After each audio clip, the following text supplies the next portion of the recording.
J-Dog back with another goddamn interview. And in House of Hell's Headbangers, we got fucking Vincent Crowley of the mighty Acheron. He's up there with Ozzy Osbourne and Dio now too. He's got his Oh shit. he's got his own self-titled project. And what else have you done band-wise? Oh, Wolf and Society, Wolf Society, Infidel Infidel Reich. Yeah, Nocturnus back in the old days. You don't actually play on any release, do you? Though, I actually play on the first demo. Are you on the demo? Yep. Okay, well that explains then how because I was actually kind of bring that up as far as Mike Browning playing on with Right. so that's how that worked out. And actually, the Lex Talios Acheron album was songs that we used to do in Nocturnus. Oh no shit! So those were initially supposed to be Nocturnus songs. Some of those. Yeah, because Nocturnus was a whole different entity. Mike kind of reformatted everything, went more the sci-fi route, and musically hit the keyboards and stuff. When we first started, it was like straight out old school, like Venom, Bathory type stuff, in that vein. When did you hear Abominations then? What year did you hear it when it came out or later? Or? I actually heard it before it came out. Oh, you did? Yeah. Okay. In fact, funny thing, I was digging through my stuff, and Mike Browning had dubbed me a tape of it, and I have a tape. It's really bad, but it has clicks on it and the whole 9 yards. And that was a life-changing album right there. So you were around. I mean, I knew you were around in the scene in like this for sure the late '80s, but I wasn't sure how back in the '80s because I mean you're old as fuck. You look like you're 40, but I was in high school when I first discovered Morbid Angel. What year did you graduate? 85. Okay, damn, shit. Because Abominations was '86, right? Mm-hmm. And you heard it before. Okay, damn. Well, whether I did it like I was still, that's so long ago. Yeah, sure. But it's, I just remember when it came out, I had met Mike and, became kind of friends, and he dubbed that for me. And I met Mike long ago when they were still doing, parties and stuff. I didn't know him real well, but Morbid Angel, before they were even really known, were already legends in the underground there. It's kind of funny because I've asked, and since you were around that time, and I mean, you said you've seen a couple of videos, but I'm not sure what you've seen. So some of the questions I might ask you the same thing, especially being one of the older guys, is asking people like the first death metal record, and most people say Seven Churches, and then some guys are like, well, it's not because it's kind of a thrash record. And then some people say Death, Scream, Bloody Gore, but the funny thing is now just to think of, if you disagree that Seven Churches is not a death metal record, then almost by default, the next go-to would have to be either Abominations or fucking probably Repulsion Horrified, which I consider Horrified more of like a grindcore record. Yeah. But at the time, that term wasn't really being thrown around. Yeah, because those are both 86. Yeah. And Scream Bloody Gore is 87. We always got Hellhammer too, That's what Don said. Don's like, Hellhammer's the first death metal demo. But a lot of people, again, I brought that topic up on the comments, and I was like, what do you think? I was like, that was what Don said. He told me that years ago. And I was like, I don't know, let's take a vote. I was like, I see where he's coming from. And it seemed like the overwhelming majority of votes, granted, God only knows how old these fucking people are putting their comments in. It's like 19, they heard it last week, so it's like, well, right. Your opinion's a little irrelevant. But whatever, put it in there anyways. Most people, it seemed like the majority of votes said that's like proto-black metal. Yeah, labels fucking suck. I mean, if that was the first really underground sounding heavy music that themes were about doing, Triumph of Death. I mean, when I first played that album, that was like, I remember playing that and people going, what in the fuck is that? And I was like, I don't know, but I fucking love it. It was just so dark and sick. Now, if you're going to go into like what the death metal became, which I still consider Possessed, if you're going to have to label a death metal band, though back in the day, they were probably more black metal because they sung satanic lyrics. Yeah. And, Death and Morbid Angel back then, but for my favorite, it'd have to be Possessed. Okay. Seven Churches is just, I mean, when I first heard that fucking album, I mean, the lyrics, the fucking brutality, the attack, I mean, no one fucking touched that album then. Did you get that in 85? Yeah. Okay. Yeah. It changed my life on that one. So who was like the first metal band you got into? I'm assuming probably for your age, probably started with hard rock or even maybe Black Sabbath metal-wise. For sure. Well, like the first hard rock was kind of like Alice Cooper. Yeah. Because I had a cousin that had a vinyl collection and got rid of some stuff and got that, Led Zeppelin, Black Sabbath, and those were kind of like the first albums I kind of resonated to. And then you get into Kiss and whatever.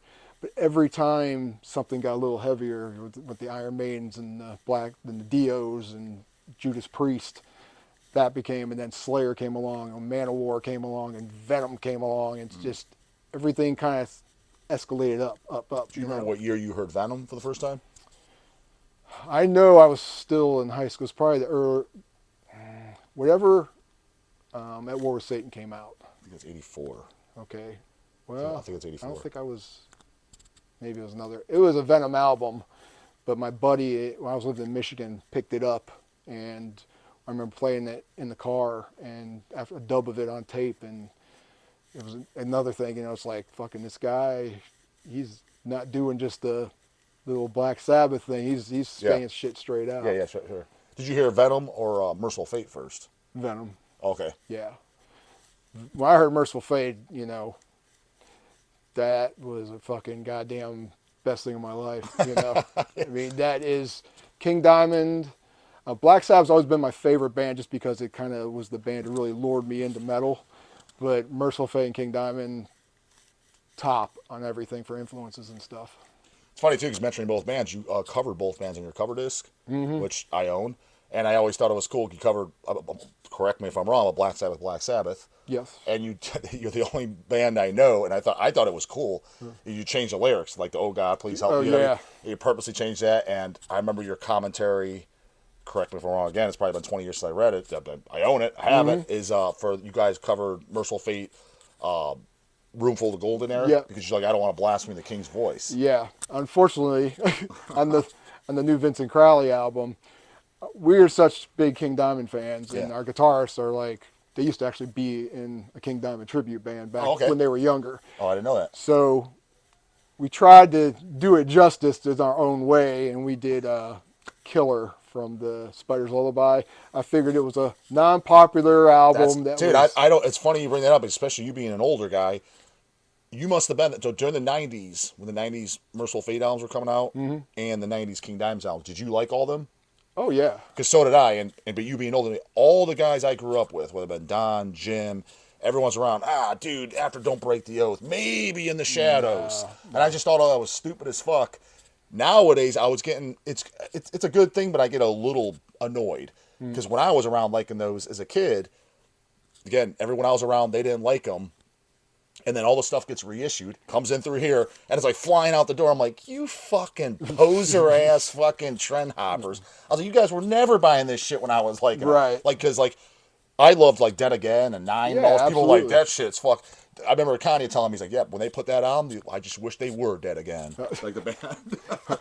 That was just Jim, though. I know. So maybe it's like I was just around the wrong few people, and it's like actually most people liked it. But that was what I heard. I'm like, dude, these guys are out of their mind. I was like, I'm so. Well, that's kind of like Spider's Lullaby. If you talk to most people, they don't like that album.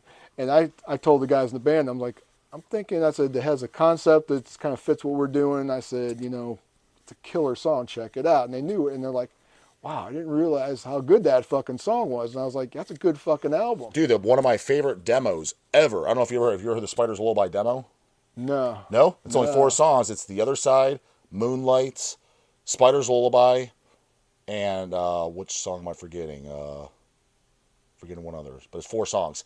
It was bootlegged on a 12-inch LP. It was bootlegged on a 12-inch picture disc. Oh, wow. And when Metal Blade Records reissued the vinyl, they did a double vinyl, they put it out as a bonus. Oh, okay. The demo's even better. Yeah. It's raw, nice. and it's like, it sounds like it's recorded in a fucking graveyard, in my opinion. It's one of my favorite demos. I'll have to find something, and I'll send you I just got to send you a shirt. Right. I'll get you a burn somehow, or a disc, or I'll get you something, I'll send you. Because it's like, it's literally one of my favorite demos ever in existence. Yeah.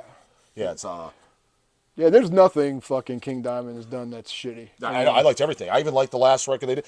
I even liked that Masquerade of Madness new song they did. Yeah. That's on YouTube. I don't know what the fuck he's doing. It's like, where's the album at, man? It's like 4 goddamn years. That's what pissed me off when we fucking heard that fucking song. And I'm like, where's the new fucking album? Yeah. And it's been, I mean, I think it was COVID was around when It's a lot, because it was the last show I went to pre-COVID. It was November. The Cleveland show was November of 2019. Wow.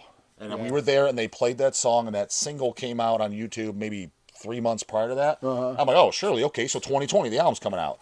And then so COVID hit, and you're like, all right, he's just holding off because he wants to tour for it. Right. We're going on 2024, and there's like, it's not even like, it's coming out in February. There's nothing. I'm like, what the fuck are you guys doing? And a Mercyful Fate tour. That's it. And it's like, okay, because we saw Mercyful Fate in Detroit. And So do we, we were there too. I didn't see, we went up that, seemed like everybody was there, but no one saw each other. Well, dude, that thing was packed to the gills. I thought I was at a goddamn Cleveland Indians game. It was fucking packed. Yeah. And that was good to see. I mean, you think about it, with all the new fans and stuff, I mean, it's amazing that he's been putting out music for that long. And let's face it, I remember when you play that shit and people go, how can you listen to that voice? It's 100%. Oh, yeah, a lot of people say, how can you not fucking listen to that voice, motherfuckers?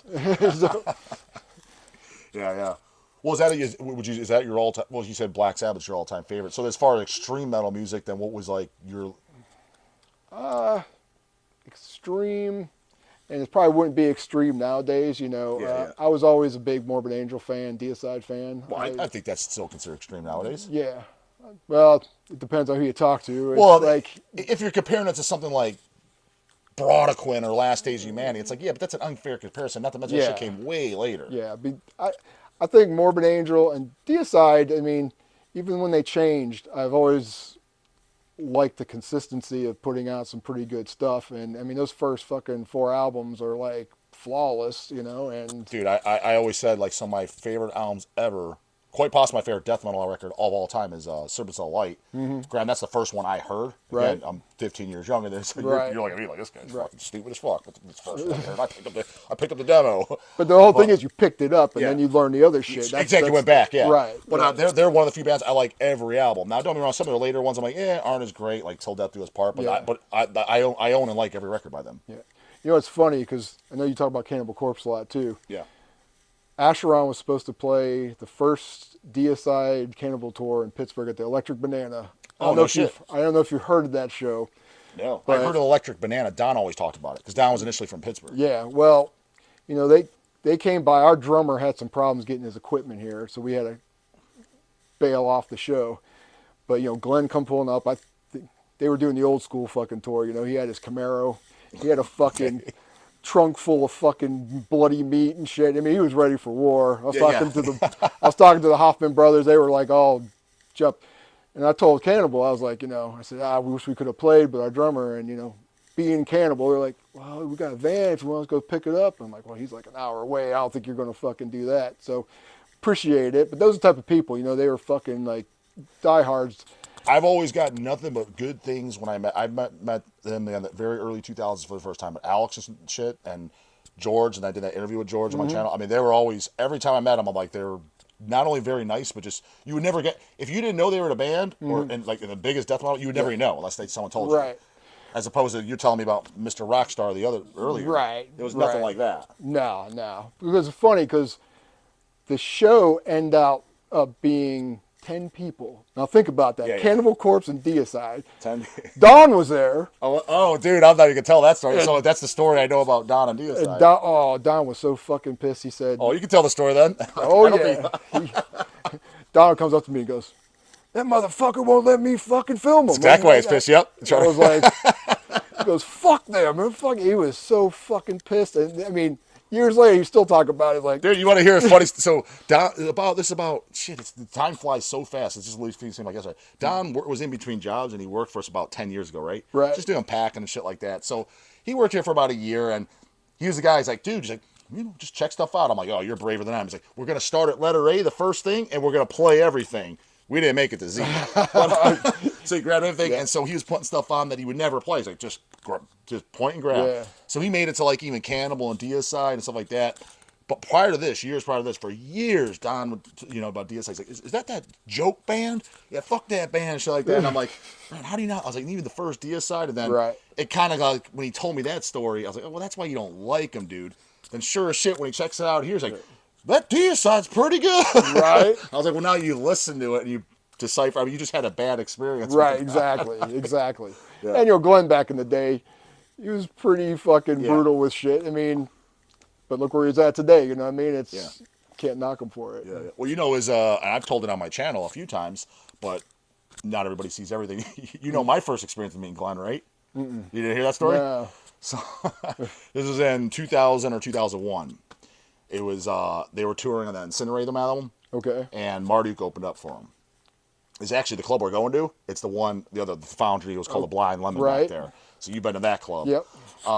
They played that club, and afterwards I go up to him, and I had all my Deicide stuff and everything Glenn ever did to sign. And so I even had Eaten Back to Life, Cannibal Corpse, and Butchered at Birth, because he does backing vocals on songs on both albums. Yeah. And so he's already in a bad mood. People are coming up to him and shit like that. He's signing my Deicide. I'm not going to see this shit on eBay, am I? I'm like, no. And I still own it to this day. Right. And I get to the Cannibal stuff, and she's like, man, these guys are shit-talking fags. And he writes right across from Butcher Birth, fags, in silver ink. Wow. I still have it to this day. I've even shown it on camera. Oh, that's a trip. And I was like, oh, well, I mean, that's kind of funny. Right. I didn't even know they had a falling out. No, but the thing is, I even asked, the following year, I remember seeing Cannibal, and I was asking George about that time. He's like, dude, George is a good sport. I was like, oh, yeah. he's like, that's just Glenn. He's like, man, it depends what mood you catch him in. He's like, he's the coolest guy in the world if he's in his own environment and in a good mood. He's like, but if he's in a bad mood, he's like, he doesn't even try to poker face it. He just lets you have. He's like, yeah. He's like, we're cool. He's like, he was probably just upset on that day. Right. So yeah, George just blew it off. Oh. But nonetheless, I thought it was funny as hell. And I like I said, I still have it. Right. Because actually, that's the number one interview I'm hoping to get at least one day is Glenn Benton. Yeah. Don't know if I'll bring that up. He's like, fucking thanks for throwing me under the bus.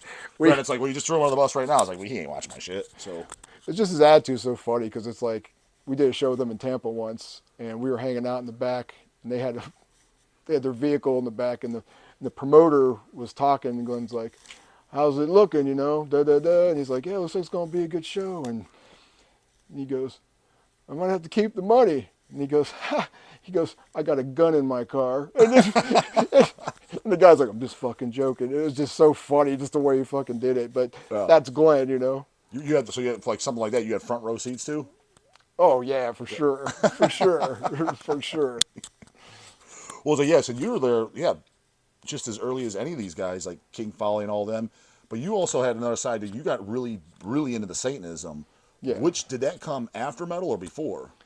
Came before, but the actual, I think, really getting into it came a little bit. When I was younger, I was brought up in a very Christian household, and I never resonated to that kind of ideology. Always questioning, always getting in trouble and stuff like that. And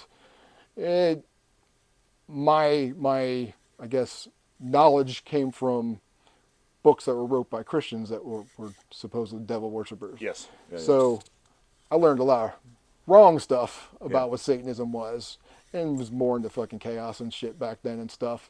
Then when I actually started getting this, when I got the Satanic Bible and really read it and got to understand what it was about, I was like going, okay, this makes sense. What I'm doing is just, okay, you just want to have an excuse to fucking raise hell and fucking do shit. Yeah, sure. So that's when I started getting more involved, and then I wanted to know more about the stuff, and that's when I contacted the Church of Satan. What year would that have been when you contacted the Church of Satan?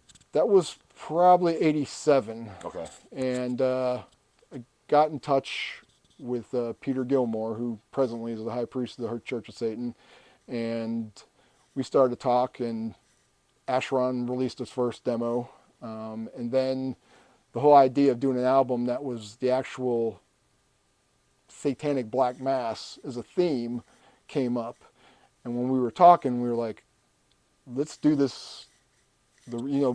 Bands have always used theatrics and, maybe dabs of reality here and there, but we wanted to do something that was like, if you put on the album, you're basically going through the whole rites from start to finish. Mm-hmm. Everything, the manuscripts, the whole text is the black mass you just listened to. You can participate or whatever. So we did intros, we did songs, all the lyrics followed everything precisely. And then we end up recording the album and putting it out on Turbo.